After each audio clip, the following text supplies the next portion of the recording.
This is TWiT. So let's do. What do you say we do some headlines? Yes, headlines. Because I think we're kind of all headlines all the time this week. Yeah. Well, this is like our back to school. This is when, like my daughter's going back to school next month. So we have to get ready for all the things we're going to learn. And we're going to get ready for all of the space things that we're going to learn or see or get ready for over the next season. So that's what the theme, I think, that we're shooting for this one is. So that's why we're going to structure it this way. Okay. Well, I'm glad you reminded me because the show was your idea. And I think it's a good idea. I like your ideas. So speaking of good ideas, we have Polaris Dawn. That's right. Getting ready for liftoff, which is pretty exciting. Beside anything that's going on with the two supposed commercial suppliers for the space station, which would be SpaceX and Boeing, commercial suppliers for crew anyway.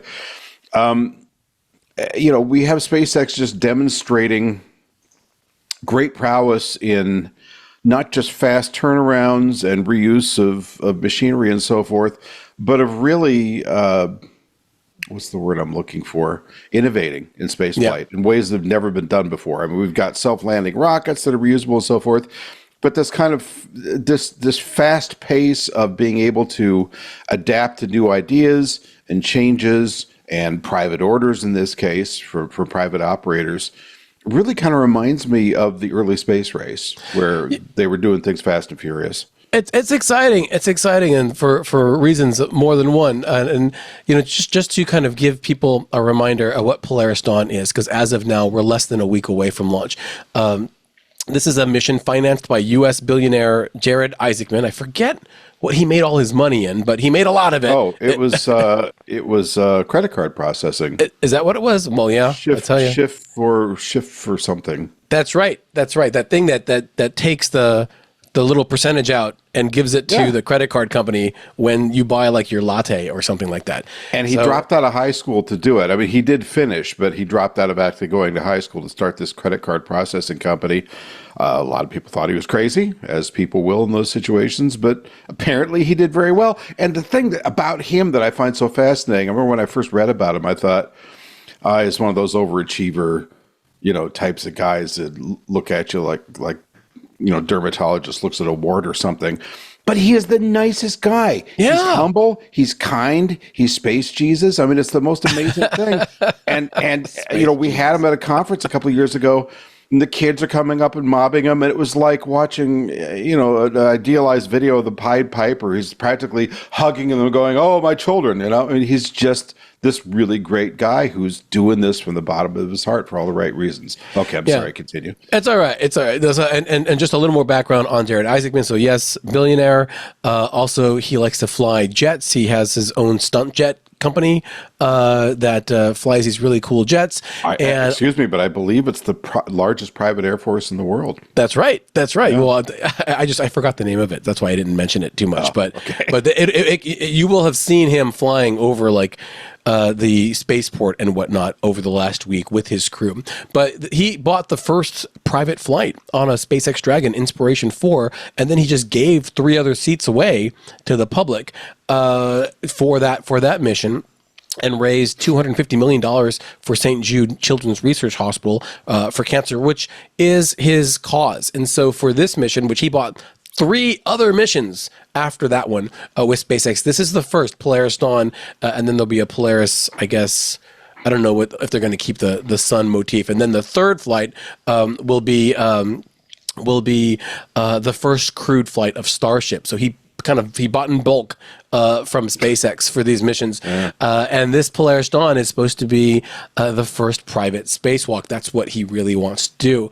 And they've raised millions again for St. Jude. They've teamed up with Doritos, and they're going to have space Doritos on this flight. So a lot of firsts. But right now, the status is that it was delayed. It was supposed to launch on Monday, the 26th, shortly after we're recording this. It's delayed 24 hours while they do final rocket checks. And there's a lot of modifications on this Dragon spacecraft. It's the same one Isaacman and his previous crew flew on, but now it has, instead of a window, a hatch with some railings so that they can kind of stick their head out and look around and marvel at the Earth from these new spacesuits that I'm sure Isaacman helped finance the testing of. They look like SpaceX launch suits, but they're designed for partial pressure so that they can, or for vacuum so that they can stick their heads outside and whatnot. So we're going to talk a little bit more about that, but because we're in the headline section, I see we have the Doritos can up, crumb-free Doritos. Imagine that. Let's run along here to these headlines. You're right. The juice is loose. The juice is loose. That's right. This one's all yours, brother. Yeah, it's been a while since we launched it, but Europe's Jupiter Icy Moons Explorer, which is on its way to Jupiter to look at those icy moons. Europa, Callisto, and the Ganymede, the biggest moon in the solar system. It actually came back. You don't want that stuff to happen. We launched it last year in April of 2023, and it's taking the long road to Jupiter.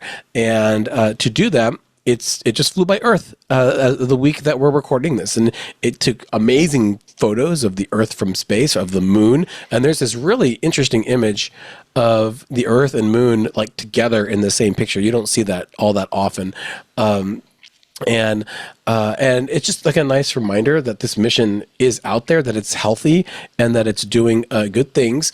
And it's one of many gravity assists that it's going to take. I mean, it's going to actually come back to Earth in 2026 and 2029 to just keep looping and getting faster and faster so that it can get to Jupiter in 2031. But this flyby this year in 2024 is going to send it to Venus, and then it'll like slingshot. Is that what I said? Slingshot around Venus, and then come back to Earth, and then do that again, and then it goes to Jupiter. So, and this is an exciting mission because we've learned so much about Jupiter. The fact that it has these icy moons that have thick layers of either like dirt or whatever, then these oceans underneath it. And this mission is specifically designed to look at those icy moons. What are the signs for life? What can we do to sample them from above, and then hopefully, with some other missions that are coming down the pipeline, go down and land on these worlds and explore it, just like Robert Heinlein said we should with Farmer in the Sky,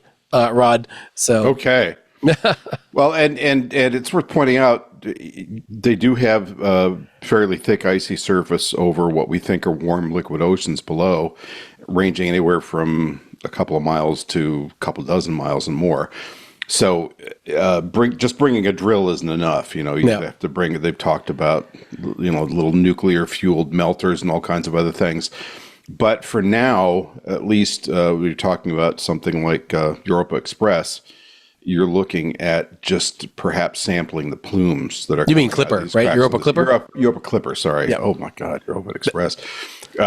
You're looking at sampling some of these watery plumes that come shooting up from the surface of Europa and with other missions Enceladus out by Saturn, and looking for organics in there. So rather than directly going down, which we'd love to do someday, of course, and swimming around those oceans with a drone submarine and looking for the whales of Europa and all that, for now it'll be this kind of indirect, intuitive methodology, which is still pretty darn exciting. We also have to be careful because, as we learned in 2010, all these worlds are ours except. Right? So, the other stat I loved, I was reading the other day, I think it was about Europa, that they think, even though it's of fairly moderate size compared to Earth, that there's more water in that under below the ice ocean than in all the oceans of Earth. That's right. Which is a mind-bending stat because Earth's oceans are already pretty deep. So this is a big moon with a big ocean we're thinking about, and therefore probably a pretty small core. Yeah. I had one last point though about JUICE, just about the flyby itself, because if you missed it, dear space fans, and you can actually get your telescopes out for the next ones to come in 2026 and 2029. We got some video from some skywatchers, Gianluca Massi and others, who saw the spacecraft as it zoomed by because they knew where to look. So just keep that in mind over the next few years, because you might be able to see JUICE one last time. Well, and as our pal Jerry used to remind us, don't forget to cite your sources, and these are all from space.com. That's you right. could track such things 24/7. All right, next up, the Fram-2 mission. So this is kind of interesting to me. The first, another private SpaceX flight, and the first polar orbit flight with human beings ever. So lots of satellites go in polar orbits, meaning when you launch, instead of going around the equator of the Earth in orbit, which is a much easier thing to do, you launch and then do this dog leg either north or south as you're ascending, and you go into a polar orbit over the north and south poles. Now, military satellites do this because from that one orbit, they can see every part of the Earth over time because the Earth is turning underneath them. And because they're going vertically, as they continue to go in circles, they are continuously seeing different parts of the Earth below them. So for spy satellites, it's very good. For human missions, I'm not sure anybody saw the point back in the past, but this mission... Well, I'll just read it. This is being funded by billionaire Chun Wang of Malta, and he's a crypto billionaire, so I guess there are still a few of those after all. It says, Wang aims to use the mission to highlight the crew's explorational spirit, bring a sense of wonder and curiosity to the larger public, and highlight how technology can help push the boundaries of exploration of Earth and through the mission's research. Now, I had to stop and look up the word explorational because I didn't think it was a word. Turns out it is an accepted form. Huh. So props to their PR department. What it does not mention is that apparently another part of this mission is to directly observe and study aurora-like emissions called STEVE. Strong Thermal Emission Velocity Enhancement. There were no details in the article on how, but I guess these look like little surging kind of aurora emissions. Yeah. You see at the poles. Yeah, STEVE is a really interesting phenomenon because it looks like an aurora, but it's like a ribbon more than that ripple kind of curtain that you would nexus. Think. And it's yeah, it looks like the Nexus ribbon from Star Trek. What is that? Generations. 7 Generations. Yeah.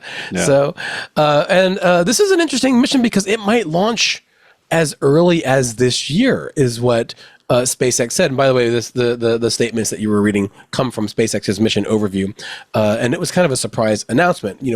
Whereas we were all been getting ready, like we were just talking about with Polaris Dawn, all of a sudden they drop another private mission out of the blue, and that explorational spirit is really, I think, key to this Fram 2 mission. It's named after the 19th century Fram ship that went to the poles to go explore them, and then also Wang has selected a bunch of kind of exploration pioneer type people in their own right. The vehicle commander is not Wang in this in this scenario, which is different. In the past, it's always been either the owner of the flight, like Isaacman, or like a professional astronaut that has flying with Axiom Space. Instead, it's going to be Norway's, I hope I pronounced this correctly, Jannica Mikkelsen, and who will be the vehicle commander.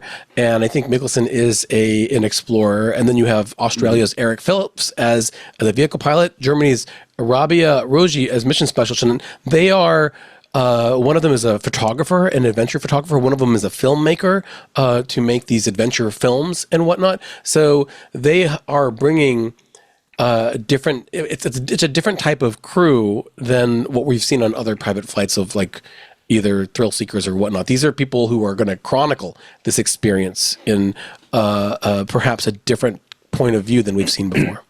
And this is a big step towards the long discussed artists and poets kind of flight. I mean, I think so. Talking about that since the 1940s, but they got serious about it during the shuttle era. But do you think they'd launch this polar flight out of Vandenberg? They've never done that before. I don't know, and I don't know if Vandenberg's actually equipped for that kind of flight. Not for crewed flight, but they've launched polar flights out of there before. I guess they could do out of Florida, but I think so. As long as they're not going over. The thing about polar flights out of Vandenberg is you're not going inland over parts of California that don't really want to be bombed if something goes wrong. Yeah, and you could certainly do that from the Cape. I think that means if they do a polar launch from Florida, that we could watch them. I could wave from New Jersey, as they pass overhead, because we'll see them go up all the way up the East Coast. If they do that at night, people will be able to see it. That'll be exciting. You have the strangest priorities, my friend, but I love it.